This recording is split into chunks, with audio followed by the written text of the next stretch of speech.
जालना जिल्ह्यातील भोकरदन तालुक्याच्या पारध गावच्या लिझा इरफान या उर्दू शाळेतील 7 वर्षाच्या चिमुकलीला शाळेसमोर सार्वजनिक बांधकाम विभागाच्या वतीने बनवलेल्या नव्या रस्त्यावर गतिरोधक न तयार केल्याने मृत्यूशी झुंज देण्याची वेळ आली आहे. 2 दिवसापूर्वी तिचा वेगवान वाहनाने अपघात घडला.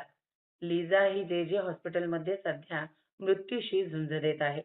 पारध ते जनता हायस्कूल असा 200 मीटरचा सिमेंटचा अरुंद रस्ता गेल्या 1.5-2 महिन्यांपासून सुरू होता. हे रोड तयार करण्यात आले, पण ते अत्यंत निकृष्ट दर्जाचे केले आणि वर शाळेच्या जवळपास कोणत्याही प्रकारचे गतिरोधक न बसवल्याने या विद्यार्थिनीला आपल्या प्राणाला मुकावे लागत आहे. अशा भावना सर्व गावकऱ्यांनी व्यक्त केल्या आहेत. त्यामुळे भारत ते धामणगाव धाड या रोडच्या खड्ड्यामुळे अनेक अपघात होऊन अनेकांचे अपघातामुळे प्राण गेलेले असून भोकरदनच्या जिल्हा परिषद बांधकाम विभागाचे अधिकारी व प्रशासनावर योग्य ती कारवाई करावी अशी मागणी गावकऱ्यांनी केली आहे.